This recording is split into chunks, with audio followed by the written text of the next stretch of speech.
들어가며 불교를 조금이라도 접해본 사람이라면 불교는 외부의 신이 아니라 우리 자신의 마음이 우리를 구원한다고 강조하는 사실을 알 것이다.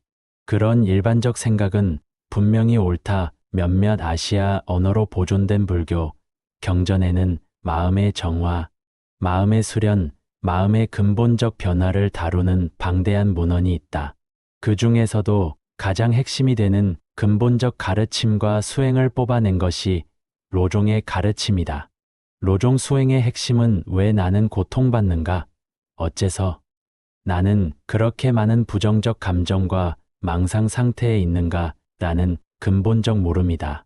불교의 관점으로 보면 문제의 원인은 이기적인 인식과 망상적 마음 상태이다. 그것은 필연적으로 왜곡된 사고와 불안한 감정을 유발하여 자신을 포함해 어느 것도 명확히 이해하지 못하게 한다. 마음 수련의 가치는 지성을 이용하지 않고 단지 의지력을 발휘하는 관점을 배우는 게 아니다. 그런 식으로도 삶을 변화시킬 수 있다. 하지만 이기심을 초월하는 지성을 이용하지 못하면 피상적인 변화를 벗어날 수 없다. 다시는 이걸 하지 않겠어. 그리고 저걸 시작할 거야. 혹은 지금부터는 이런 식으로 혹은 저런 식으로 사물을 바라보겠어라고 세속적이고 지적으로 결심해도 진정한 변화는 일어나지 않는다.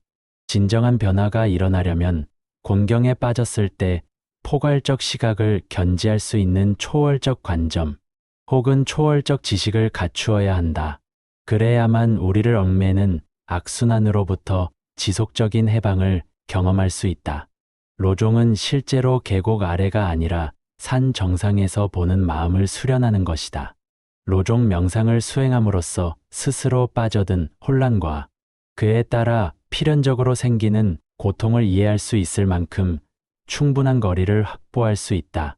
까담파 스승들에 따르면 실제 문제는 자신의 불행을 두고 늘 다른 사람을 비난하는 것과 자아에 집착하는 이기적 마음 탓에 지칠 줄 모르고 자신을 학대해서 괴로움을 일으키는 것이다.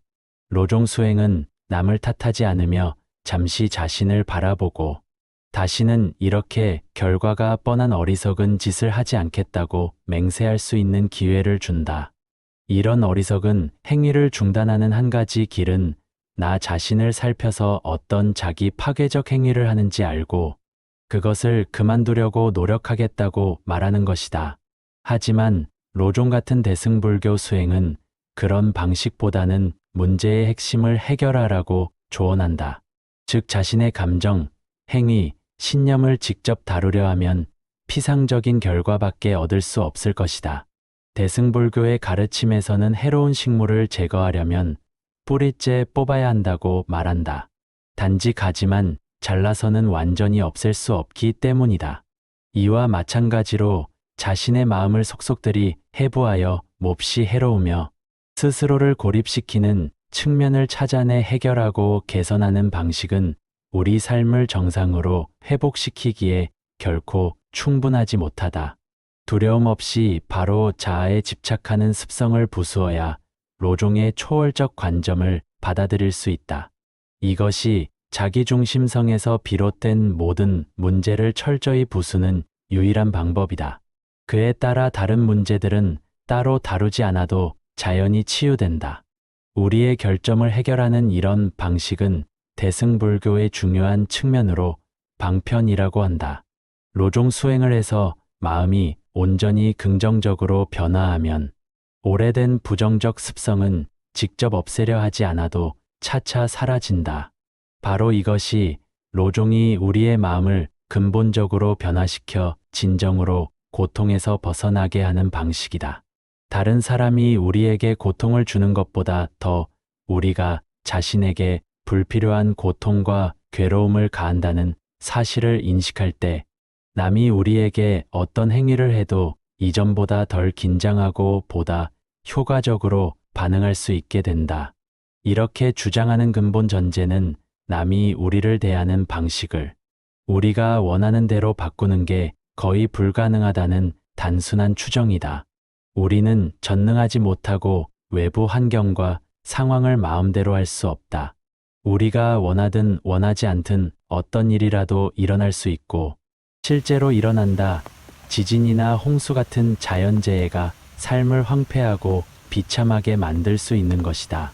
이렇게 우리는 외부 사건에 아무런 영향을 주지 못하지만 스스로를 완전히 조절할 수는 있다.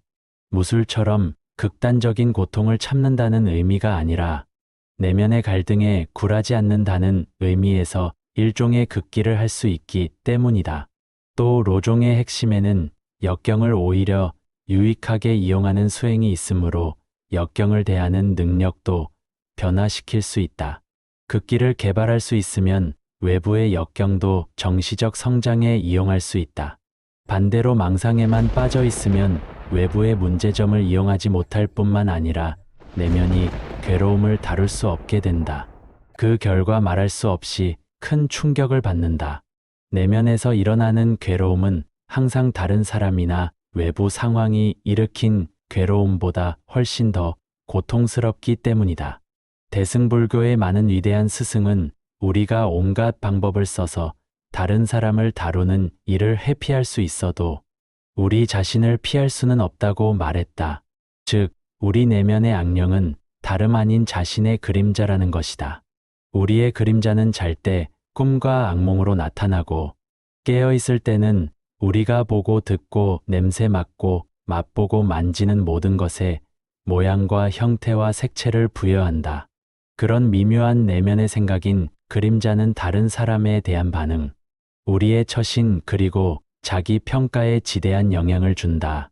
이처럼 고통과 괴로움의 진정한 근원은 외부가 아니라 내면에 있음을 이해할 때 로종 수행에서 강조하는 지성을 개발할 수 있다. 이는 다른 사람과 외부 사건이 우리에게 문제를 일으킬 수 없다는 의미가 아니다. 일어난 문제를 다룰 수 있는 여러 방법이 있다는 것이다. 결국 고통에서 벗어날 수 있는 길은 오직 마음 수련밖에 없다. 지혜와 자비심을 수행하는 궁극적 이유는 그것이 삶을 풍요롭게 하고 고통을 끝내는 길이기 때문이다. 자비심은 다른 사람의 고통에 대한 응답일 뿐만 아니라 자신의 고통에 대한 응답이기도 하다. 자비심이 없으면 초월적인 관점을 받아들일 수 없으므로 산 정상에서 전체를 조망하지 못하고 계곡의 좁은 틈으로 올려다볼 수밖에 없다. 그런 좁은 관점으로는 자기 중심적 집착에서 벗어날 수 없고 고통이 그치지 않을 것이다. 로종 수행에서는 다른 사람을 향한 자비심을 불러일으킬 때 자신에 대한 자비심도 나타나게 된다. 남들을 고통에서 벗어나게 하겠다는 소망은 스스로 고통에서 벗어나겠다는 소망과 함께해야 한다. 다른 사람은 내버려 두고 혼자만 고통에서 빠져나올 수 있다는 것은 가장 잘못된 견해이다. 그것은 아득한 과거로부터 우리에게 심어진 잘못된 생각이다. 까담파 스승들은 실제로 우리가 인간으로 성장하려면 다른 사람들이 필요하다고 말한다. 우리가 사랑과 보살핌, 인정과 존중, 칭찬을 받는다고 느낄 때만 발전한다는 생각은 옳지 않다. 우리는 경멸당하고 무시당하고 제지당하고 모욕당할 때도 성장한다. 대승불교에서 말하는 지성을 이용하면 역경 속에서도 성장하는 길을 찾을 수 있다. 지금까지 티베트 현자들이 비밀리에 전수한 마음 수련의 모든 것, 로종에 들어가며 였습니다. 다음 편에서는 마음 수련의 토대가 되는 예비적인 것들에 대해서 알아보도록 하겠습니다. 감사합니다.